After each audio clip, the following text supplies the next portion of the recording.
બાળકો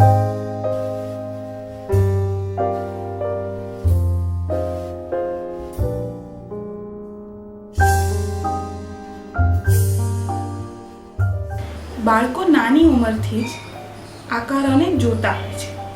આકારોમાં રંગ પૂરવા, કઈ વસ્તુ કયા આકારની છે એવું સાંભળતા રહેવું ઇત્યાદિના કારણે એમને આકારનો અનુભવ હોય છે. અભ્યાસક્રમમાં પણ 3-4 ધોરણમાં એમને ગોળ, ત્રિકોણ, ચોરસ, લંબચોરસ આદિ આકારો ભણાવવામાં આવે છે.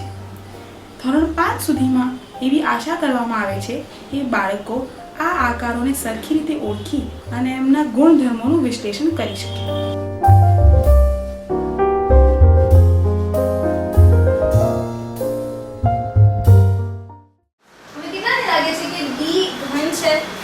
સાચો જવાબ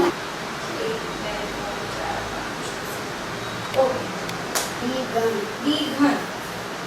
કેમ એવું લાગે છે તમને કે આ ઘન છે? દરેક દેશમાં જોયું છે કે ઘન આવું હોય છે. દેશી હિસાબમાં જોયું છે કે ઘન આવું હોય છે. અચ્છા, કેમ કે આ ચોરસ નથી, એટલે ત્રિકોણીય નથી અને વર્તુળ નથી. ઘન જ છે કેમ કે એનો આકાર એવો છે. મેં હાલ એટલે કે બુકમાં જોયું છે. દરેક બુકમાં જોયું છે તમે કે ઘનનો આકાર આવો હોય છે. આપણે જોયું કે બાળકો આકૃતિઓ કેવી દેખાય છે ખાલી એના આધાર પર એમને ઓળખે છે. આ કારણથી ધારો કે અગર બાળકને કોઈ એવું ત્રિકોણ બનાવીને આપવામાં આવે જે એમની ચોપડીના ત્રિકોણ જેવું નથી દેખાતું, તો તે એને ત્રિકોણ તરીકે સ્વીકારતા નથી. બાળકો આકૃતિઓના ગુણધર્મો પ્રમાણે એમને મેળવીને જોઈ શકતા નથી. હર બુકમાં જોયું છે કે ઘન છે. ચોરસ કેમ નથી? કેમ કે એના જેવો આકાર નથી ને. ચોરસનો આકાર કેવો? આમ બધી ચોરસ કેવું હતું આવું? હા. कैसे विचाराना आदर्श समझता था कि त्रिकोण ये समझता था कि त्रिकोण और अभी मैं सोचता में यही कि आ चौरस જ છે. એટલે તમને પહેલા એવું લાગતું હતું કે ત્રિકોણ છે? હા. કેમ એવું લાગતું હતું? કેમ કે ટીચર આમ અને આમ હોય ને એટલે ત્રિકોણ લાગે. કેમ આમ હોય અને આમ હોય એટલે ત્રિકોણ લાગે? બરાબર. એટલે અહીંયા બી છે, અહીંયા બી છે, તો ત્રિકોણ નહીં છે? આમને આમ છે ને? તો ટીચર હવે હું આમ જોઉં છું ને ટીચર તો ચોરસ આમ અહીંયા ઊભા રહીને જોવો છો તો ચોરસ લાગે છે. કેમ કે ટીચર આ સાઈડની આમ લીટી દોરી છે ને કે આ સાઈડની એક આ સાઈડની એટલે 4 એટલે આ ચારનો સરવાળો કરીએ એટલે ચોરસ. તો કોઈ બી હું 4 લીટી દોરું તો એ ચોરસ થઈ જાય? તમે લાંબુ દોરશો તો ટીચર લંબચોરસ થઈ જશે. સારું, હું લાંબુ નહીં દોરું. જો હું આમ દોરું, આમ આ તો લાંબુ ન દોર્યું ને, ચોરસ. આ ચોરસ છે. આ શું છે? 4 લીટી દોરી મેં. આ લંબચોરસ છે. આ લંબચોરસ છે. કેમ? જે કેમ કે ટીચર આ લાંબુ છેડી દે એટલે આ લાંબુ છે એટલે લંબચોરસ છે. હા. તો ટીચર એવું બનાવશે ને તો ટીચર એ ચોરસ ગણશે. કેવું બનાવશો તો ચોરસ બનાવશો? આનાથી નાનું બનાવશો તો નામ બનાવો. તો બી ટીચર ચોરસ જ ગણશે. એક મિનિટ બનાવી. આ બી ચોરસ જ છે ટીચર. આ બી ચોરસ છે. હા. અચ્છા, એક મિનિટ. ચોરસ. ટીચર આ સાઈડનું ત્રિકોણ લાગે. શું ત્રિકોણ લાગે છે? આ ત્રિકોણ લાગે. ચોરસ કેમ?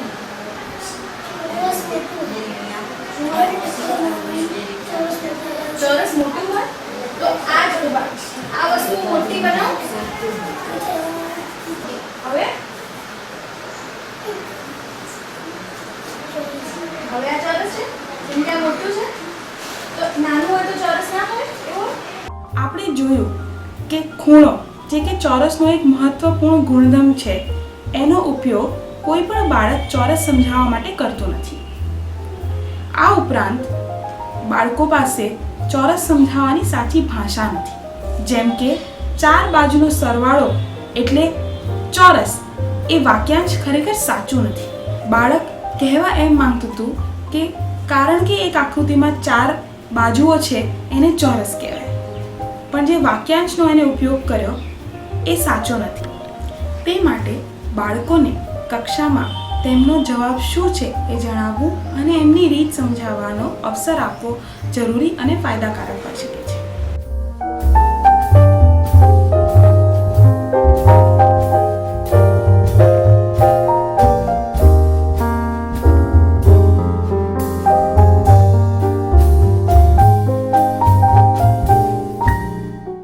એ કોને લાગે છે કે સાચું છે?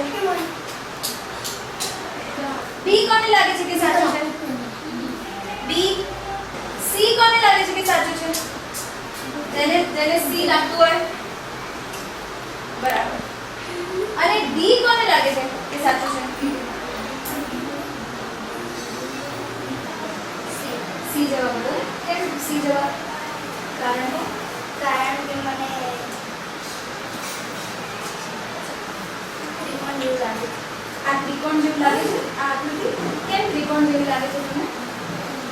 કારણ કે એમાં બે ઊભી હોય છે અને એક આડી હોય છે. બે ઊભી લીટી ને એક આડી લીટી હોય છે. તો કેટલી લીટી હોય? 3. આમાં કેટલી છે? 4. આમાં તો 3 જેવું લાગે ને? 4 તો કઈ જાય? 1 2 આ બે અલગ અલગ છે. તો આમાં કેટલી લીટી છે?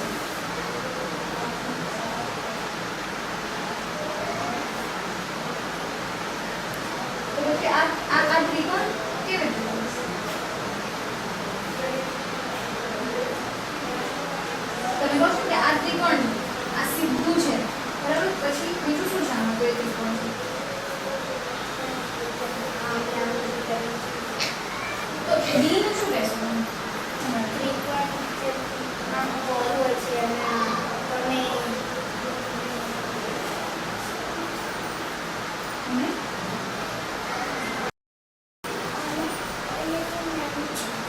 નાનું છે, નીચેથી નાનું છે.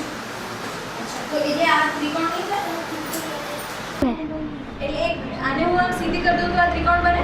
ના, આ ઉલટું આનું સીધું કરી નાખો. સીધું કરે તો જ ત્રિકોણ બને. આ ત્રિકોણ નથી. અચ્છા, તો શું આવી રીતે દોરું તો ત્રિકોણ થાય એમ? આમ સીધું કરું, આમ 1 2 અને 3, આમ 3 કરું તો આ ત્રિકોણ બને? બરાબર.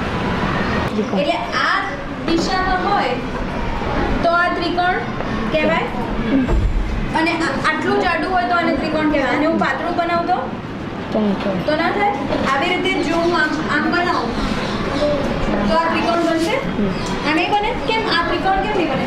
કેમ કે આ પાતળું છે એટલે. બસ આ પાતળું છે એટલે. આ પાતળું છે એટલે ત્રિકોણ નહીં બને. એટલે ત્રિકોણ બનવા માટે જાડું જોઈએ. જાડું કે પહોળું હોવું જોઈએ, નહીંતર ત્રિકોણ ના બને. આપણે જોયું કે આશ્ચર્યજનક સંખ્યામાં બાળકો વિકલ્પ સી પસંદ કરે છે. આનું એક કારણ એ હોઈ શકે કે વિકલ્પ સી બાકી બધી આકૃતિઓ કરતાં એમને જોયેલી ત્રિકોણની આકૃતિ જે એમની ચોપડીમાં એમને બતાવવામાં આવે છે એનાથી સૌથી મળતી આવે છે. આ કારણોસર જ એક આકૃતિની વ્યાખ્યાને ના ખાલી વાંચવી પણ સમજવી ખૂબ જ જરૂરી છે.